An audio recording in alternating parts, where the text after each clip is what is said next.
Support, subscribe, like, and share. கோட்டை வாசலில் தேரில் இருந்து இறங்கியபோது அவரது முகம் முற்றிலும் மாறுபட்டிருந்தது. வெற்றி களிப்பில்லை, மாறாக ஆழ்ந்த சிந்தனையின் நிழல் படர்ந்திருந்தது. அரண்மனை முற்றத்தில் கூடியிருந்த மக்களுக்கும் வீரர்களுக்கும் நடுவே கம்பீரமாக நின்ற அரசன் தனது அரியணைக்கு அருகில் வந்து போர்க்களக் கோபத்துடனோ அல்லது வெற்றியின் பெருமிதத்துடனோ பேசவில்லை. அவர் குரல் கரகரத்தது.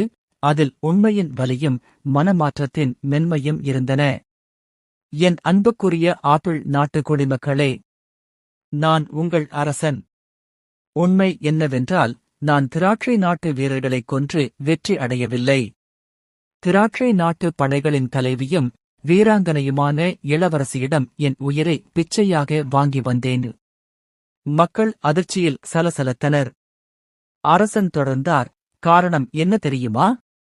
நம் ஆப்பிள் நாட்டில் பெண்களை சமையலறைக்கும் கால்நடைகளின் குடிலுக்கும் அடிமை வேலைகளுக்கும் மட்டுமே உரியவர்களாக வைத்துள்ளோம். நம் நாட்டில் பெண்களுக்கு சுதந்திரம் என்பது இல்லை.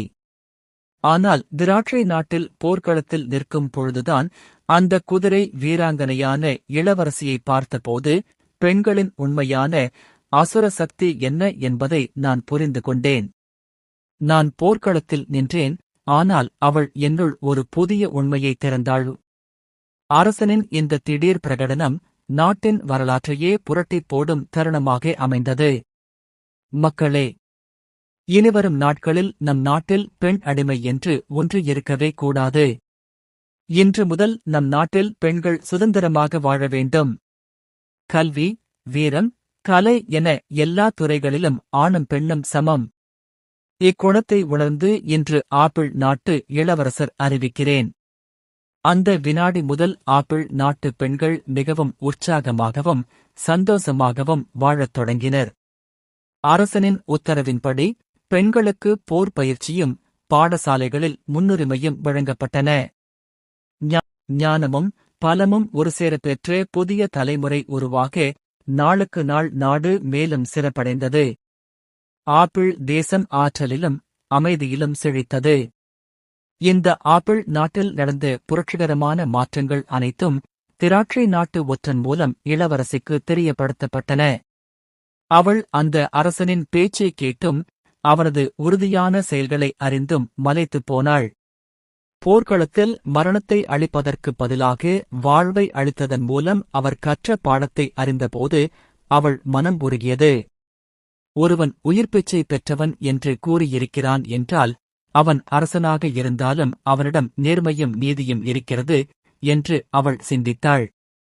இப்படிப்பட்ட ஒரு இளவரசனின் ஆட்சியைக் கண்டு அவள் மிகவும் மகிழ்ந்தாள். போர்க்களத்தில் அவரை தோற்கடித்த வீராங்கனை இன்று அவரது மனமாற்றத்திற்கு கட்டுப்பட்டு தோற்றுப்போனாள். அரசன் மீது காதல் ஏற்பட்டது. இது வீரத்திற்கும் ஞானத்திற்கும் இடையிலான சமரசமற்ற மென்மையான காதல். ஓர் இரவு திராட்சை நாட்டு இளவரசி ஆப்பிள் நாட்டு அரசனுக்கு ஒரு தூதை அனுப்பியிருந்தாள். அதில் 2 வரி கவிதை இருந்தது. உயிர்ப்பிச்சை அளித்தவள் நான், இன்று என் இதயத்தையும் உனக்கே அளித்தேன். அதைக் கண்ட அரசன் தன்னுடைய வெற்றி பிரகடனம் ஒரு தோல்வியின் மறுவடிவம் அல்ல, மாறாக ஒரு புதிய வாழ்வியல் தொடக்கம் என்பதை உணர்ந்தார். இரு தேசங்களின் பகைமை இப்போது இரு இதயங்களின் காதலாக மலர்ந்தது. இளவரசியின் இந்த காதல் பிரகடனம் வானத்தில் பளீரென